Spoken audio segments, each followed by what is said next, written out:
এগুলো আমার ভয় দেখা বলাইছে, বলছে যদি আমি এগুলো না বলি তাহলে আমার আব্বুরে আমার ভাইয়েরা তা করে মেরা লাগবে। একটা নেওয়া হয়েছে থানার মধ্যে, আরেকটা নেওয়া হয়েছে বাড়িতে।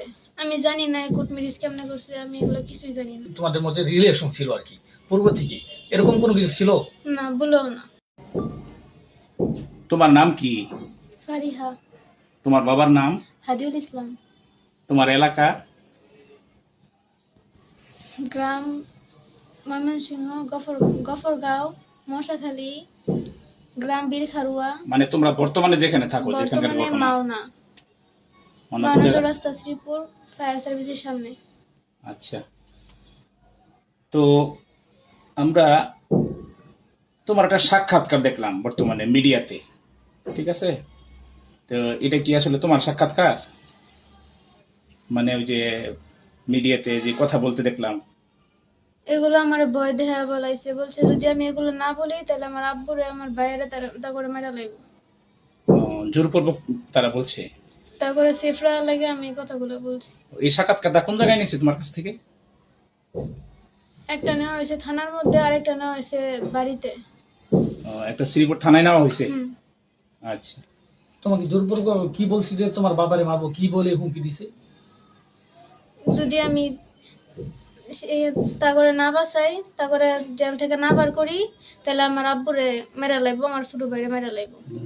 এই বলে হুমকি দিছে না? হ্যাঁ, বা তুমি বলতে বাধ্য হইছো? বলতে বাধ্য আমি। আচ্ছা, যারা তোমারে কিডন্যাপ করছে, উঠায় নিয়ে গেছিল, তাদের সাথে পূর্বের তোমার কোন সম্পর্ক আছে? না। ও, তারা কি ইতিপূর্বে তোমার উত্ত্যক্ত করতো, বিরক্ত করতো, ডিস্টার্ব করতো? হ্যাঁ। ও, তাইলে শুনছি তোমারে এই পয়লা বৈশাখের সময় তারা উঠায় নিয়ে গেছে। এটা কি তুমি তাদের সাথে স্বেচ্ছায় গেছো, না তারা তোমারে উঠায় নিয়ে গেছে বিভিন্ন কায়দায়? তারা আমার উঠায় নিয়ে গেছে, চুরি করে নিয়ে গেছে। যদি আমি না বলি তখনই আমার মেরা লাগবো। ও, আমি ভয়ে তাদের সাথে গেছি। আচ্ছা, রিস্কাওয়ালা যাতে না চাইলেও রিস্কাওয়ালারও ভয় দিয়েছে, যদি তারা নিয়ে না যায় তাহলে রিস্কাওয়ালাও মেরা লাগবে। রিস্কাওয়ালারে বই রাখিছি। এটা কারা কারা নিছে তোমারে? আবিদ, সুমিত, উজ্জ্বল। তখন তাদের কাছে অস্ত্র ছিল? অস্ত্র ছিল, কি কি অস্ত্র ছিল? ছুরি ছিল, বন্দুক ছিল। আচ্ছা, তারা যে আমরা মিডিয়াতে একটা কোর্ট ম্যারেজের কাগজ দেখলাম, তো কখন কোর্ট ম্যারেজ করছে, তারা কেমনে করলো এটা?